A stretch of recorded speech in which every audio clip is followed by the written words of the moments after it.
Hola, mi gente. It's Michaela Valera. Hello to everybody in YouTube world. I'm about to go live on Instagram as well.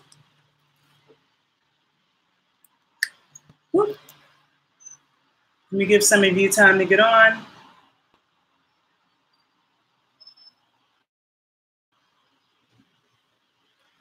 Okay. It's Michaela Valera. Reporting live from Cali, Colombia. Hot as hell. So I just a quick talk about some funny and frustrating things about being in Cali, Colombia. Taxis.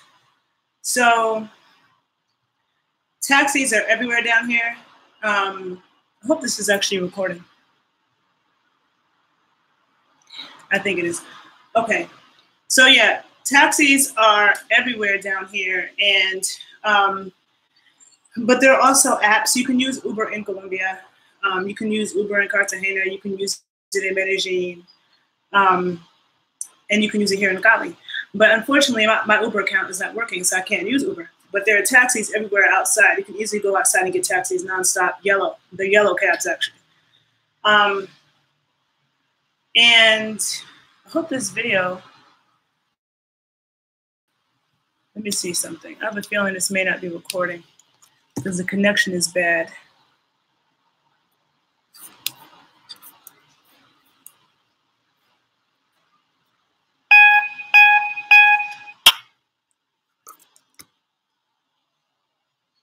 Okay, so if anybody can hear me on IG Live or YouTube Live, please say something because the connection. Oh, okay. I think some people can hear me. The connection's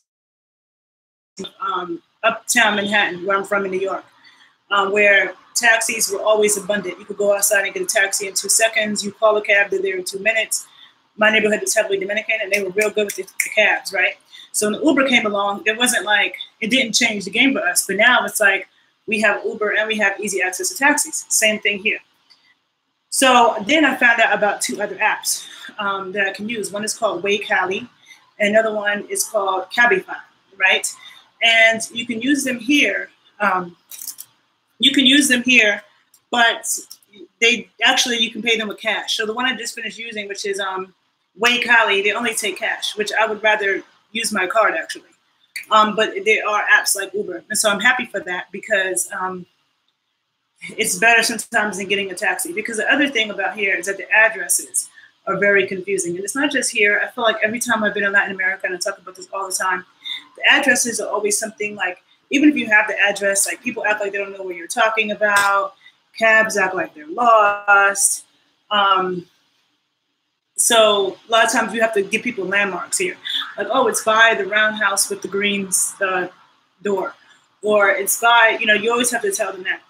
And so I prefer the apps because I can kind of put my destination in and I don't have to talk to them.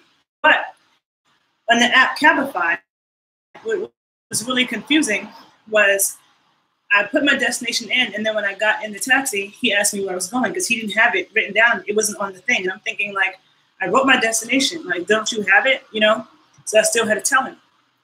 Then earlier today, I called one of something on Cali, and it tells you, just like on Uber, how much it's going to cost you before you are going to where you're going. So it told me that where I was going was 7,500 pesos. And when I get there, when he pulls up, it's a yellow taxi, right? So before, when I called it, when I used the app, it was people in their cars, just like Uber. This afternoon, I called it, and it's a yellow taxi. And I'm like, okay, I use the app, but a yellow cab shows up. He turns on his meter. His meter said that it was supposed to be 10,000, but the app told me it was supposed to be 7,500. And so he made me pay his app. Just the yellow cab where the meter is going to come, and it's going to be more expensive. And the reasons I'd rather use my card instead of having to give them cash because that shit doesn't make sense, right? And I've had that a few times with taxis here where even in Medellin, where the meter says one thing, and then they'd be like, oh, no, it's more money on Sunday. Oh, no, it's more money at night. Or they'll show you a piece of paper that tells you, like, I took a taxi when I was in Medellin. It said that the meter said 4,100. he tries to charge me $5,500, and I'm like confused. And he pulls out a piece of paper that says the minimum that you can pay is $5,500. So I'm like, if that's the minimum, why did the meter start at $3,500? Like, so stuff like that doesn't make sense, and it's kind of frustrating. It's kind of funny, but it's kind of frustrating. And so that's why I feel like it's good to always like have enough cash, because things might end up costing more than you when you get meters, because then you don't have to negotiate with people. It's just what the meter says. But just now, when I came back on the taxi, it said, you know, like 9,500. So he tells me, oh no, it's like more on Sunday. So $10 is $1 US, so 700 pesos is like change. So I'm like, whatever. I'm not gonna argue about it. It doesn't make sense, but whatever. So another funny and confusing thing, or frustrating, funny and frustrating. That's what this conversation is about. A lot of time in Latin America, everything was closed on Sunday, and literally it is. I took a taxi to where I was. A lot of time in Latin America, a lot of time in Colombia, and on Cali, and she was talking about everything on Sunday. Everything was closed on Sunday, and literally it is. I took a taxi where I was at yesterday, and yesterday I was in this area that had all these dope restaurants, and all these restaurants, and like even Japanese ramen shops. So I didn't eat that much yesterday because I was busy, and I didn't have much busy. And I didn't have them because I didn't want to text my current Airbnb host because she offers a free breakfast.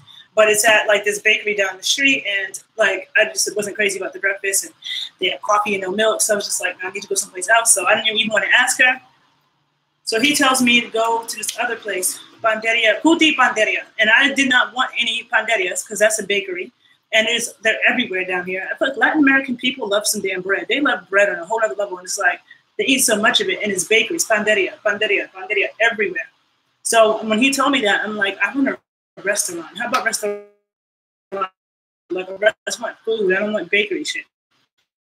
There's a lot of good food. So I took the taxi. So the food was good. But on my ride there, it was like about a 15-minute ride, totally different part of town. And the part of town, the whole drive, like this long drive, and this whole parts of the city in Cali that's like abandoned. Like it looks like Detroit for real. Just like abandoned. You could drive for a block, powerful murals with Black women, with indigenous people, with mothers and grandmothers. And it's dope how the sun hits it, you know, how the light hits it. Because sometimes a sunny day can make things look a little different. So so I went to the place, and of course, like I told you, we have to speak some Spanish coming here, because like the restaurant that I went to, nothing was in English. Like, because sometimes you go to restaurants where they'll translate it into English, and I tell you, I know my foods in Spanish for the most part, even though how people say things in different Latin American countries can vary. Like Cubans call amas tortillas, whereas here they call it habla. Or people call it tostones. Like in Costa Rica, they call it pantecones. So I think I might have heard pantecones here, but then like you might know it by tostones. So sometimes it's like different ways partido to go. I always talk about how the fruta con leche, like jugo con leche. So it's like some type of fruit juice. It could be mora, which is blackberry, piña, lulo, papaya, fresa, strawberries, whatever. It could be a bunch of different fruit, and then it's mixed with milk, and I love it because you know milk does my body good. I need milk. So it's something that you find in Latin America, and I love it. And so I ordered one para llevar, ordered one to go, and they put it first of all in a coffee cup, right? Okay, they put it in a coffee cup. So I'm like, that's interesting. So now I'm trying to so I can't put a straw through here. Now this is a shake, so it's thick, so I can't drink it. Like I'm doing that, nothing fucking comes out. So I'm like, okay, I'm trying to take the top off. I've been trying. Oh, I finally got it off. See, it's a bad example because I've been trying to get it off for like 20 minutes. This was the most airtight sealed. Oh, I was about to say this is the most airtight sealed thing ever. I'm about to show you something that doesn't make sense, right? I'm about to show you something right now that's funny and frustrating. I've been trying to get the top off of this shit for the longest, right? And it was like so tight. And I asked them if they had a straw. They told me they didn't have a straw. And this is a huge restaurant with all types of shit. They serve all kinds of juices, but they didn't have any straws. Okay, that's weird. I'm still trying to get this off. Now I finally get it off. And guess what? There's a top on here. Another top. So they put a top on top. I hope I didn't lose my connection on YouTube. Is that, and I want to do a whole video on my frustrating breakfast here. to say about a lot of so I might start. It's also hot as fuck here. Yeah, I was talking about needing to speak Spanish. Yeah, just make sure you know some Spanish. My Spanish definitely wanted to explain that, even though I told her what my eggs cooked hard and the eggs were not cooked hard. And unlike in America, if they mess it up, they'll do it over to take it off the bill. Here, I don't think they do that. So it's just, and it's only like an extra $1, so whatever. Okay. So it's hot as fuck here, right? Really hot. Now, Medellin is called the land of eternal spring, right? That's Medellin, Colombia. It's known as the land of eternal spring. Cali is known as the land of eternal summer. Okay, so I'm hot, okay, trust me. It's really hot, which I don't mind. You know, and I told you I don't care about the beach. There's no beaches around here. We're like 2 hours from the beach. But it's hot as fuck. Now, it's super hot, but everybody has on jeans. Now, I have on a tank top and little shorts right now because it's too fucking hot to have on some jeans. I remember the first time I went to Cartagena last May, and it was blazing hot, and everybody had on jeans. And I was like, that's where it comes into acclimation, you know, like they are so acclimated to the heat that they can walk outside with some tight ass jeans too. In Santiago, naked and about to die. How do you have on a jacket right now? How do you have on a hat? You know, plus the thing about that that's not good is that we need sun in our sun exposed to the skin. I mean, to your skin exposed to the sun. Hold on, my Instagram video just stopped. One moment. Sorry. One moment. I'm gonna start my IG video again.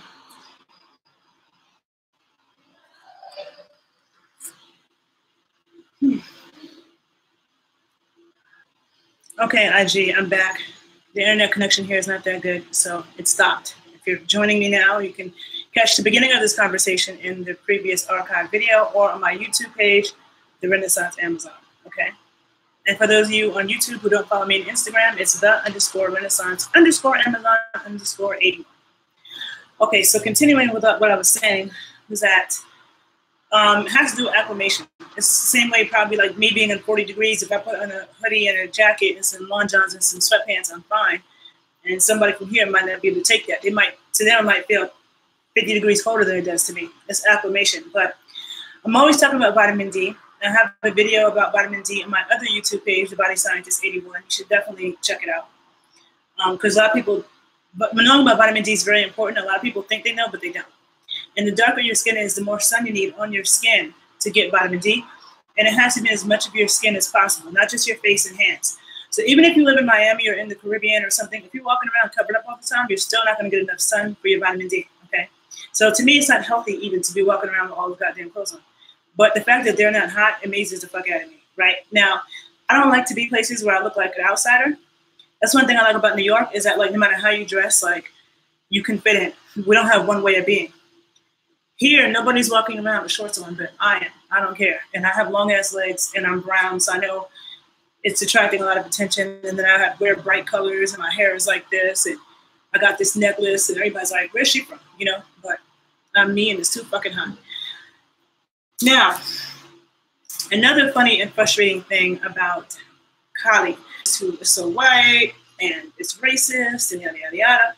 I actually saw more colored people, and I like to use that term because it's not just, when you say black, you're referring to people of African descent, but indigenous people, African, Afro-Indigenous, I saw way more of that in Medellin than I do in Cali. Cali to me seems very white. Like, I see a lot of white Hispanics here that look like, I don't want to say what I was about to say because it might be offensive, but that look like they could be from Idaho, Iowa, Kentucky, okay?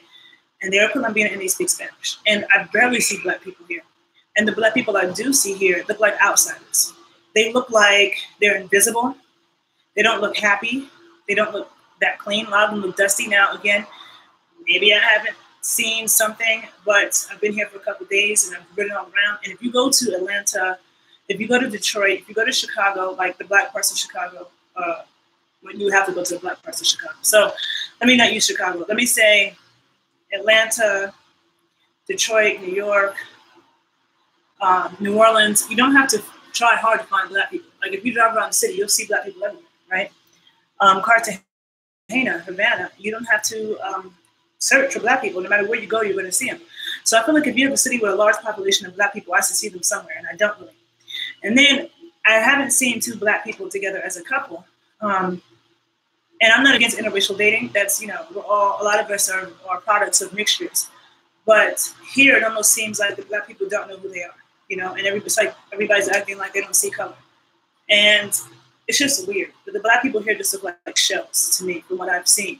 And they don't seem to be dominant like everybody has said. Now, I have more to see, but that's my experience. I felt like the Black people in Medellin seemed much happier. They looked better, you know. So sometimes I start to wonder, people in Colombia, when they tell you stuff, like, have they actually been to these places, or they're just telling you based on what they think? Like, people from New York and the East Coast used to just think the West Coast is, oh, they're airheadish. People from LA are airheadish. They're fake, blah, blah, blah, blah. That's the stuff that New Yorkers would say about the West Coast, about LA in particular. But then when I started spending time in LA, it's not completely true, you know? So it's like, you know, you can judge people unfairly. You never even been there and really spent time there. And in the taxi that I had this morning, he was talking about, when I told him I was from New York, he was like, New York, the capital of the world, of course in Spanish, all in Spanish. And he kept saying that. And he was telling me, oh, New York is too much for me. It's too crazy. Because I asked him, I said, do you have family in New York? Because a lot of Colombians do. And he just said, instead of answering my question, he started telling me, oh, I don't like New York. New York is too much for me. It's too crazy. Yeah, like he kept saying that. He was like, that's not my style. It's not my type. You know, I like here. I like Cali. And I was like, have you been to New York? And he told me, no, he's never been to New York. So I'm like, that's so funny. People pass judgments on places they've never been to. You know, and New York is a big city with many faces. Parts of New York is, but not all New York is like that, you know? But again, that's the same lesson I know for myself about speaking on cities when I haven't seen that much of it, you know? So I also know. Another funny and frustrating thing about Cali is that people are touchy. And I could be touchy in a way of, I don't want you touching me type shit, you know? Like the cab driver that drove me here was an old man when I first arrived, and he kept tapping me. Nothing irritates me more than when someone's talking to me and they keep tapping me. And my parents do that, both of them. And when I tell my parents, I'll try to hold it in, because the second you tell somebody, can you please stop tapping me? For some reason, people get offended. When they shouldn't get offended, they should apologize, because they're the one that's doing tapping me. And I've been telling them this for years. And they're both Geminis. I don't know if it's a Gemini thing, because I know another Gemini who does that. But my parents would be like, oh, you don't want me touching you? You don't want me touching you? And I'm like, yeah, how about you don't? Like, stop, just talk. You don't have to tap me constantly, you know?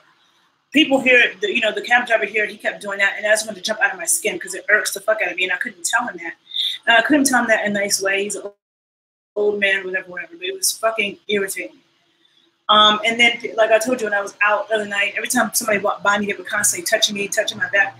I could be typically sensitive. I do not like random motherfuckers touching me. Like, if I wasn't a human, I would be a cat, you know? So that's really annoying. And people, so much in Medellin. I saw it in Cartagena, and that is really annoying. I'm like, how do you not have lights or like a stop sign? Now, there are lights in the city, but when I'm in the car, I feel like we never stop at a stop sign. I mean, at a red light. Whenever we do stop at a red light, we sit there for like less than 10 seconds. So I don't, you know, it's funny. It's like the whole time we're driving for 20 minutes on the street, and it seems like we're on the highway, we never stop. But when you're crossing the street, that could be frustrating. Then, like, the other thing is there's a lot of bikes here. You know, I noticed that in Latin America, period. A lot of people on motorcycles, bikes, whatever, and the bikes and the traffic is all mixed up crazy. And the whole time I'm thinking we're about to hit somebody. Like, I thought we were about to hit this girl earlier because nobody flinches. The bikes are all in the way. The cars, it's like the cars don't slow down. And I'm like, it's constantly physically about to crash, and we don't. So that amazes me, right?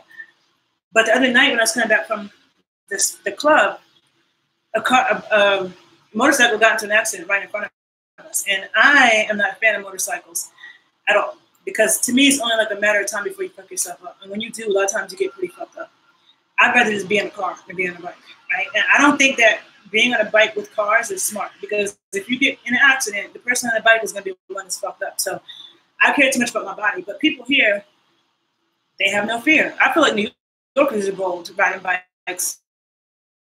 Whole other thing, because the cars, fuck a bike lane. The bikes are all in between lanes, and most of them have two people on it. And I saw some girls on the bikes, because girls here ride bikes just as much as the guys. But I saw some girls that had no helmet the other night, and they were on the back of a bike with some dudes and no helmet.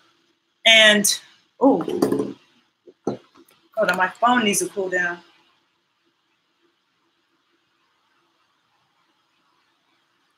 Okay, my phone is too hot. Hold up, let me put my phone in the refrigerator. Damn, that's crazy. I never had that. Something came up on my iPhone and said, "Emergency, your phone is too hot to use it." That's what it said on my phone. Give me 1 second. That was really kind of weird. So I don't know if anybody on IG can see me, but my phone, I can't even turn it on. Okay, let me put this phone in the refrigerator. I told you it was hot as fuck. If it's so hot that an emergency sign came up on my phone that said it needs to cool down before I can use it, that's crazy. So yeah, there were two girls in the back of a motorcycle on the way home from the club that, and I was like, I would never do that. Most people here do have helmets on, but to be on a fast bike with somebody else and you have no helmet on and you're out there, that shit is crazy.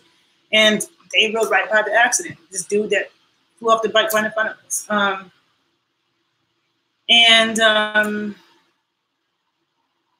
But I'm surprised you don't see it more. I really am. That's a few things that's funny and frustrating about being in Cali. One thing that this is my experience here at my Airbnb, but I've also had this in Cuba. So I think it might be a Latin American thing. In Cuba, where like you need all these keys just to get out. So like there's a door right here, and then I have to go through a gate to get off my floor and get into the staircase. Then I have to go through another door to get outside. But the gate to get off my floor into the staircase, I need a key to open it just to get out. And I need a key to get out the door downstairs. Like you can't just open the door. You have to use a key. And I've seen that in Cuba. That's super frustrating. I don't know. Because you're like, I just want to go outside. You're over here fumbling with all these damn keys, trying to find the right key to the fucking door to get out. That's funny and frustrating. And then I don't know if it's like this in Cali, but this was definitely like this in Medellin, where you would get on an elevator. Oh, it was like this in Cartagena too, actually. I saw this in Cartagena and Medellin. So it might be like this here, but I haven't been in the elevator building yet. But like, let's say you're staying on the 9th floor. You take the elevator to the 10th floor and you walk down to the 9th floor. If you're staying on the 7th floor, you take the elevator to the 8th floor, you walk down to the 7th floor. So that's kind of weird to me. I've never seen that before. It's funny and a little frustrating. So those are the things that I just wanted to share for now. I think I said everything. I talked about the addresses not making sense. Yeah. So those are a few funny and frustrating things about Cali, Colombia, but it is more beautiful than I thought. And I have someone I know in DC who's linking me up with some native Cali people to show me where to go. So I'm still on search for this dope dance scene, since Cali es la capital de salsa, okay, del mundo, supposedly. I want to see it. So if anybody knows Cali and you know the spots to go to, and don't tell me about Tropa, because that place was whack. But if there's a place where I can find some dope Calianos, I don't know if I'm saying that right, Calianos, people from Cali, if you know the spots to go to, or anywhere in Colombia, you know the spots to go to where you have Black people or people who know how to dance, please let me know. Okay, it's hot. I'm going to go do a few more things and try to cool off, check my phone, and I do think I'm going to start another page. I do think I'm going to start another page about traveling, but once I do, I will list it below this video, and I'll announce it in my next video. Have a good day, people. Bye-bye.